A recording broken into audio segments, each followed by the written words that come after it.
Bonjour à tous et à toutes. Ces images ont été diffusées à 3h30 dans la nuit de mardi à mercredi. 2 nouveaux missiles Grad, de type Grad, perfectionnés, ultra perfectionnés, ont été tirés vers la capitale du Negev, Be'er Sheva, composés vraisemblablement de 20 kilos d'explosifs, chargés pour viser, chargés pour tuer. C'est grâce à la bravoure d'une mère qui a réussi à emmener ses 3 enfants dans la chambre sécurisée qu'il n'y a pas de mort côté israélien ce matin. Encore une fois, et de nouveau, comme chaque tir, le Hamas et le djihad islamique refusent d'endosser la responsabilité des tirs. Alors qui a tiré? Pour l'instant, aucune réponse. Les Égyptiens sont à l'intérieur de la bande de Gaza et tentent d'éviter un nouveau round de confrontation entre Israël et le Hamas. Pour l'instant, aucune confirmation. Va-t-on vers une guerre, une nouvelle guerre? En attendant, le Hamas a décidé de ne pas interdire ses hommes de manifester et appelle toujours aux heurts violents à la clôture de sécurité. Selon un dernier reportage que j'ai pu réaliser avec les démineurs, il faut le comprendre, et ces phrases ne sont pas citées dans la presse étrangère. Ces missiles Grad qui ont été tirés vers Be'er Sheva et vers l'une des plages au sud de Tel Aviv sont composés entre 8 000 et 14 000 billes de plomb. Comme je le disais, ces roquettes sont destinées à tuer. Bonjour, Olivier Rafovitz, colonel de réserve de l'armée israélienne.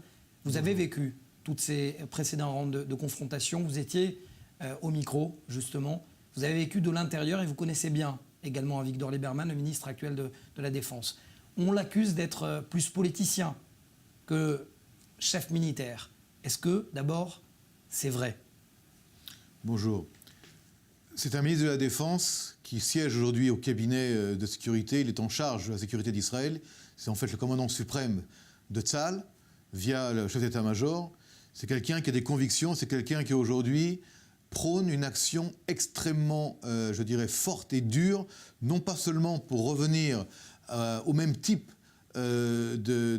d'action comme dans le passé, mais de passer à une action radicalement différente pour transformer la situation de Gaza et éradiquer, une fois pour toutes, le régime du Hamas et du djihad islamique. Mais qu'est-ce qui change entre cette phrase, lorsqu'il était toujours dans l'opposition, « Je donne 48 heures à Ismaël Haniyeh avant de l'éliminer », à cette phrase où je l'ai entendu moi-même, j'étais en face de lui dans le pourtour de la bande de Gaza, où il dit « Il faut prendre une décision ».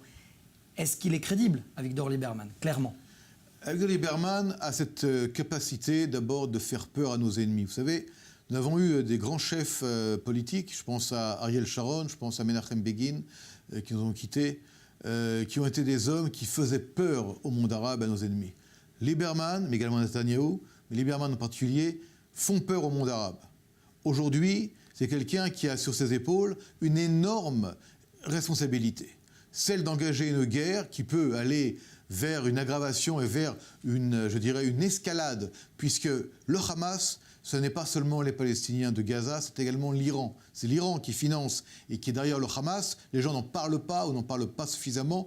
Une confrontation contre le Hamas, c'est en fait via le Hamas une confrontation presque directe avec l'Iran, qui pourrait également impliquer des réactions du côté nord avec le Hezbollah, et puis peut-être également d'autres éléments, même iraniens, provenant du territoire syrien. Attendez, tout cela réuni fait que Lieberman, aujourd'hui ministre de la Défense, est le premier ministre de la Défense qui fait face à une confrontation directe au niveau potentiel avec l'Iran. Ce n'est plus une possibilité potentielle. C'est un fait aujourd'hui qui est sur la table et qui doit être pesé de manière extrêmement sérieuse par celui qui est en charge de la défense d'Israël. Maintenant, lorsqu'il dit, il y a quelques jours, qu'une opération de grande envergure à Gaza impliquerait également des forces sur le terrain et également des victimes, il explique. Il prépare également l'opinion publique israélienne, mais également l'opinion publique internationale, qu'Israël ne rigole plus. Israël ne parle plus d'opérations limitées. Stratégiquement, faisons-le de manière assez schématique. Oui. 3 scénarios. 1, opération blitzkrieg aérienne. 2, conjointe terrestre aérienne. 3, tous les fronts. Est-ce que c'est ça les scénarios possibles envisagés? C'est évidemment les scénarios classiques à envisager. Il me semble qu'aujourd'hui, nous sommes dans un 4e scénario qui n'est pas divulgué, qui n'est pas encore expliqué sur la table des décideurs, enfin qui n'a pas été révélé, pardon, à la presse, ni à l'opinion internationale, ni israélienne, qui est un autre scénario. Lequel ? Nous ne pouvons pas en parler aujourd'hui, mais il est clair que ce qui a été fait jusqu'à maintenant dans la bande de Gaza n'a pas donné la solution pour obtenir un changement radical de situation et une situation qui permettrait peut-être ensuite d'envisager avec l'Égypte de parler d'un règlement régional. Mais tant que le Hamas, ce régime de gangsters, de salafistes, et je pèse mes mots, de gangsters, de salafistes, tiennent la bande de Gaza en otage, vous parlez armé. clairement d'une opération commando à l'intérieur qui viserait à abattre les leaders du Hamas à l'intérieur des endroits dans lesquels ils se trouvent. C'est possible, mais également aussi à l'extérieur. Je crois qu'aujourd'hui, on ne peut pas continuer à avoir ce groupe de leaders gangsters se cachant dans les caves de l'hôpital Shifa à Gaza. Vous savez que Shifa est à la fois un hôpital, mais c'est également le QG du Hamas dans les caves et dans les sous-sols de l'hôpital à Shifa, comme d'ailleurs c'est le cas dans d'autres endroits comme des écoles et des mosquées. Tout cela réunit fait que l'opération ne peut pas être une opération seulement aérienne, impossible. Ne peut pas être seulement une opération terrestre limitée. Ceci n'aurait pas de sens. Il y aurait des pertes du côté israélien, il y aurait peut-être beaucoup de dégâts du côté du Hamas, mais on ne changerait pas radicalement la situation.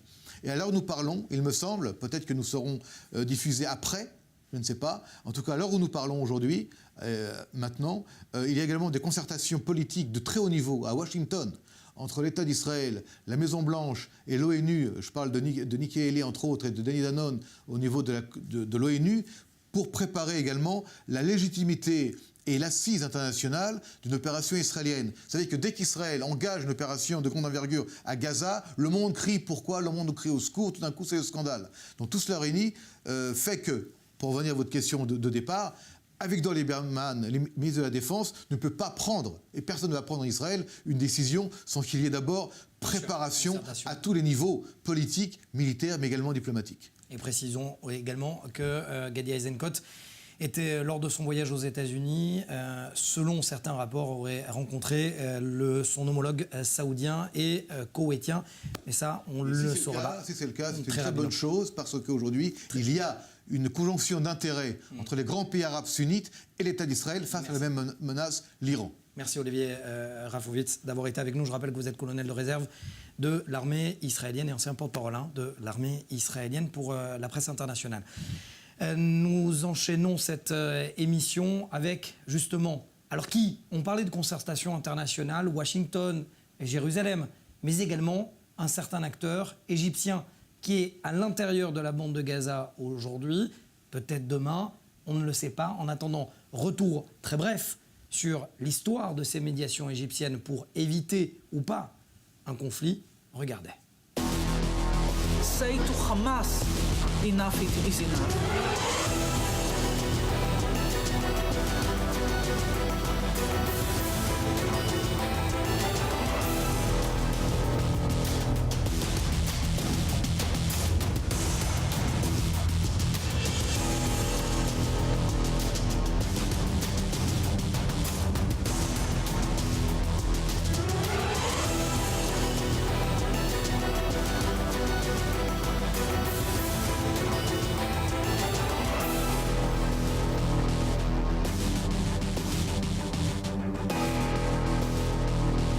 On vient de le voir, l'Égypte toujours au centre des discussions, d'abord entre les frères ennemis, mais également avec Israël. Alors j'accueille sur ce plateau Yitzhak Levanon.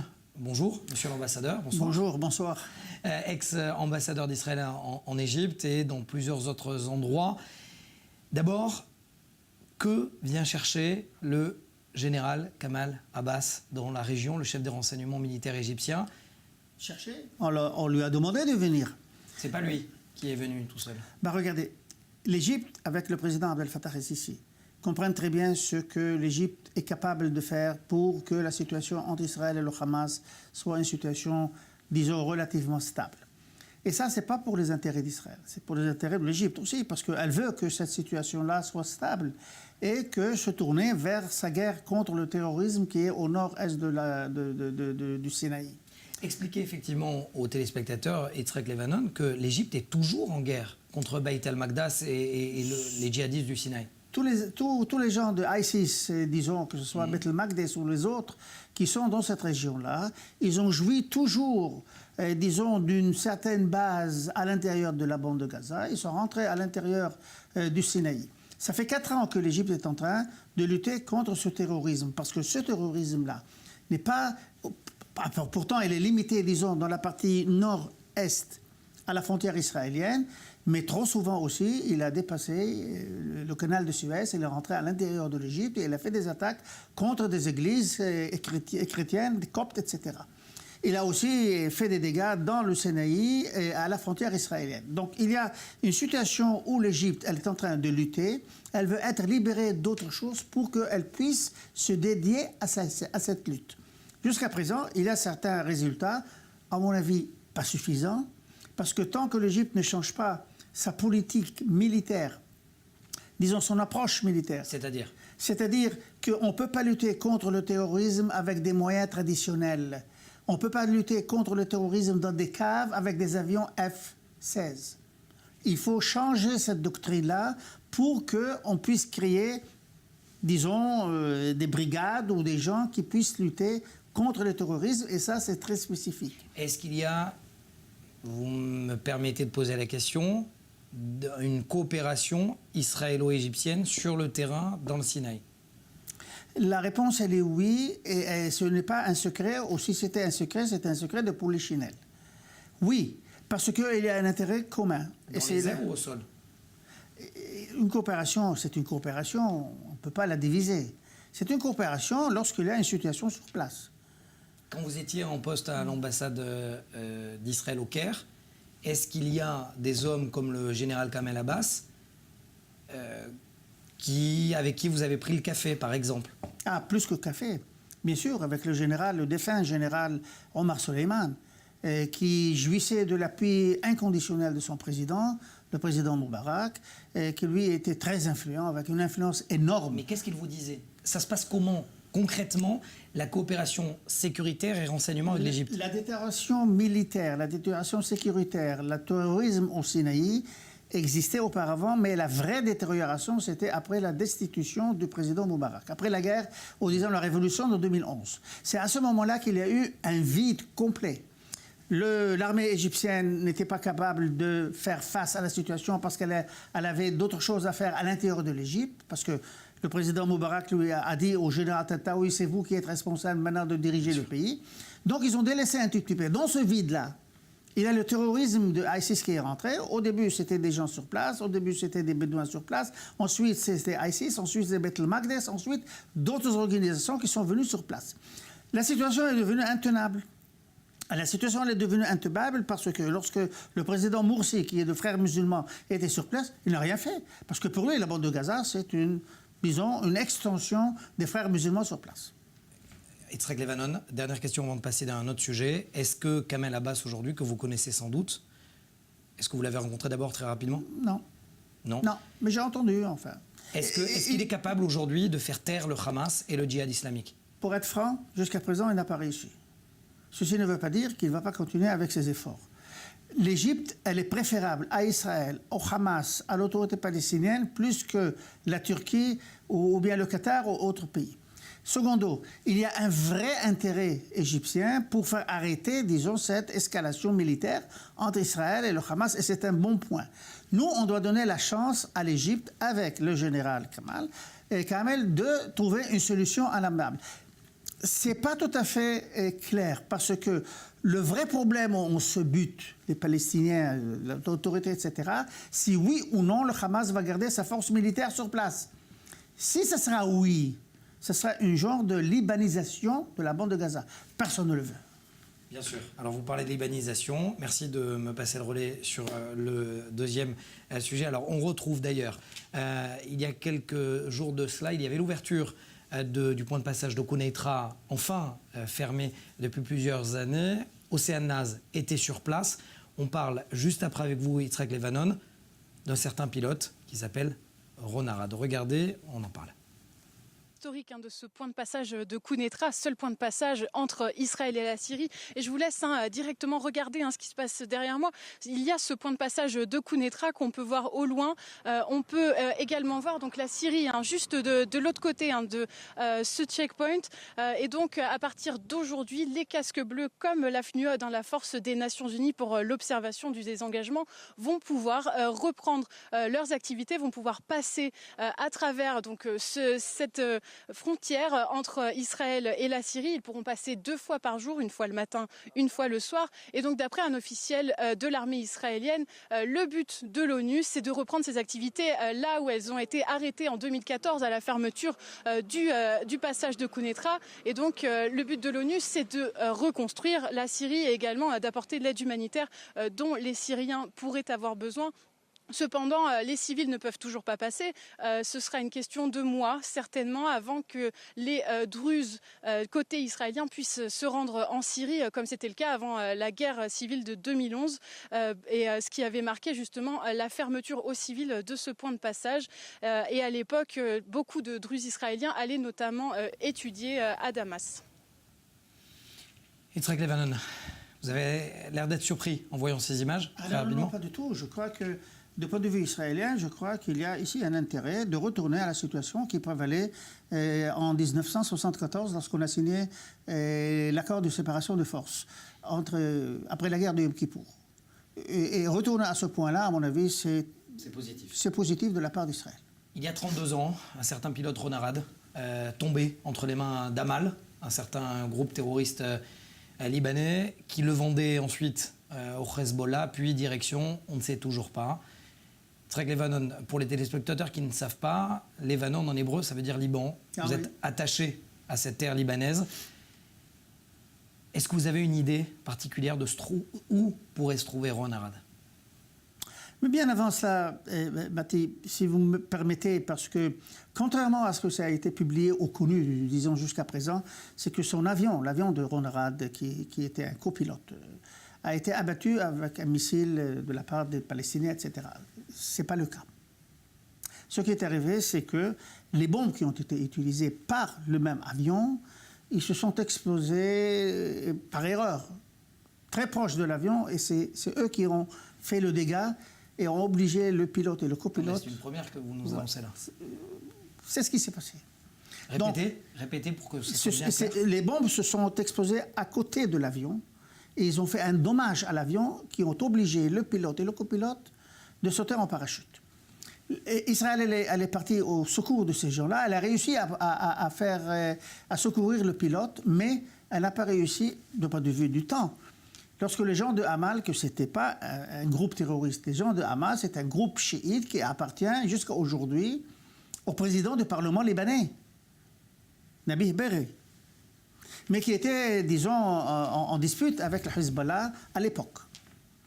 Le Hezbollah a pris le dessus et Hamas a vendu, entre guillemets, Ron Arad pour le Hezbollah. Et ensuite, il y a plusieurs rumeurs là-dessus. La disparition, entre guillemets, et je le mets entre guillemets parce qu'on ne sait pas ce qui s'est passé, c'est 2 ans après qu'il est tombé en captivité chez Hamas. Les dernières images que l'aviation israélienne ont publiées ici en Israël, les photos de Ron Arad. Ron Arad devrait être aujourd'hui dans sa 60aine.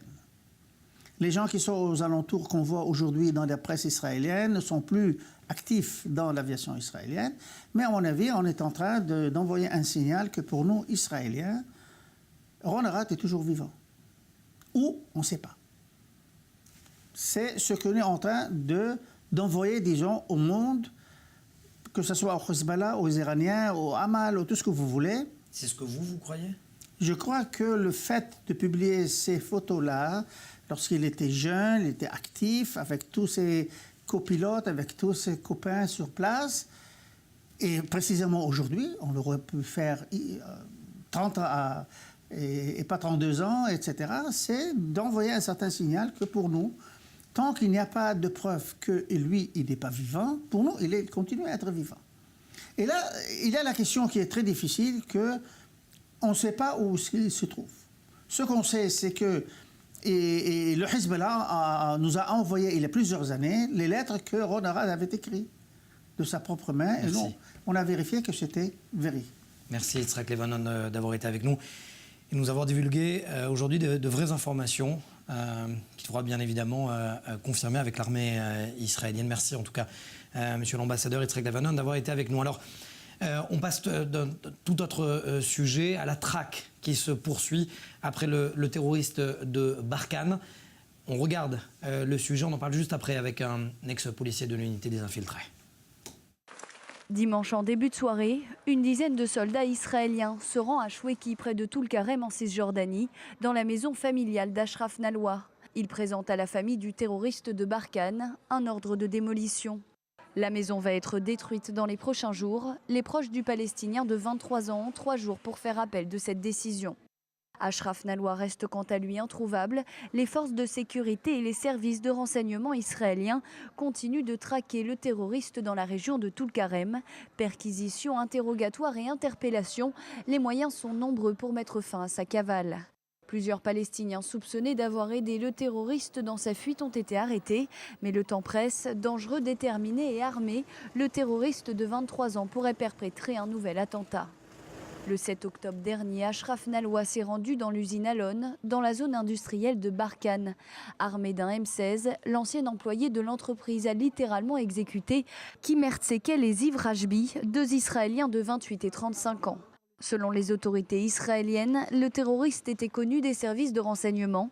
Avant de passer à l'acte, il avait posté un message sur les réseaux sociaux demandant à Dieu de lui donner de la force avant son acte.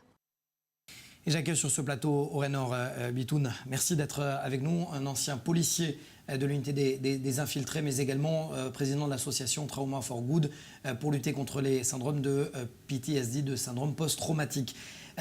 Comment vous expliquez que cela fait déjà plusieurs jours que ni le Shabak, les services intérieurs, ni l'armée ne mettent la main sur ce terroriste?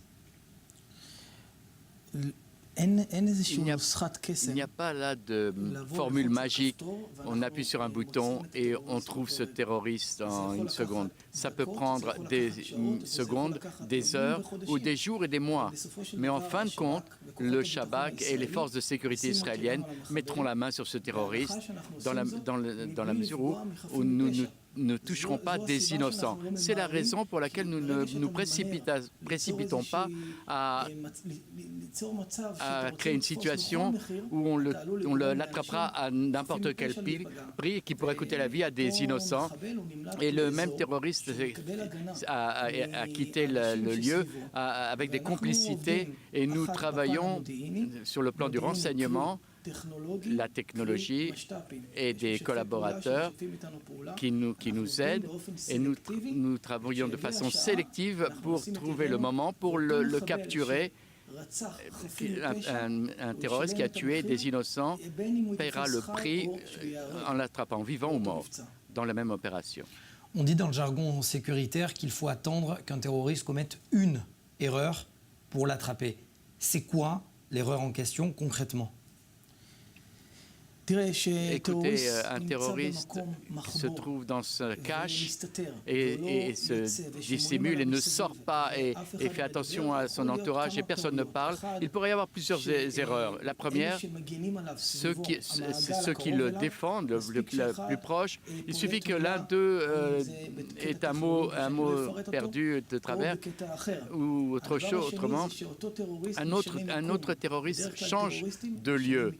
Lorsqu'il change de place d'un endroit à un autre, et dans la mesure où il change de site, de cache, c'est là qu'on peut l'attraper. Et au meilleur moment pour les forces de sécurité, nous lancerons une opération ciblée pour le prendre. Lorsque vous regardez ces images qui passent derrière vous de soldats, d'unités d'élite, des Douvdevan ou de ce qu'on appelle le Yamas, l'unité à laquelle vous apparteniez, qu'est-ce qu'on ressent quand on est en pleine action, en pleine opération, la nuit et le jour? Écoutez, l'unité Douvdevan est une unité exceptionnelle. qui travaille face aux terroristes qui se développent dans les territoires cette unité fait son travail avec des soldats très courageux qui se mettent en danger chaque jour. Et nous, les citoyens, nous leur devons des remerciements. Et notamment aussi au Hamas et aux gardes frontières qui travaillent en Cisjordanie. Le travail est un travail intensif. Le terrorisme touche non pas seulement en Israël, mais à tout endroit, à Paris, aussi à Marseille ou à Manhattan, à tout endroit dans le monde, il y a du terrorisme. Et nous, en Israël, nous nous trouvons face à un ennemi très, très dur, et avec un ennemi difficile, il faut avoir une main forte. Et en Israël, nous avons les meilleurs combattants qui existent dans le monde. Des combattants qui travaillent selon des ordres et des directives et qui peuvent attraper ce terroriste en évitant au possible d'avoir des innocents qui sont touchés. Merci, Oren Orbitoun, d'avoir été avec nous. Je rappelle que vous êtes un ancien membre de cette unité d'élite des Yamas, c'est-à-dire l'unité des infiltrés de la police des gardes frontières. Également le président de l'association Trauma for Good, et on n'en parle pas assez, des syndromes post-traumatiques. Merci d'avoir été avec nous.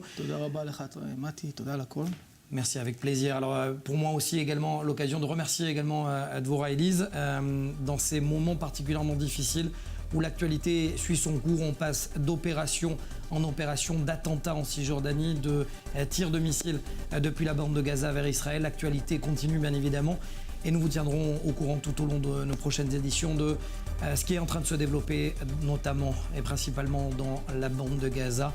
Merci d'avoir été avec nous. Soyez en sécurité, vous connaissez l'adage, dans le monde de la défense.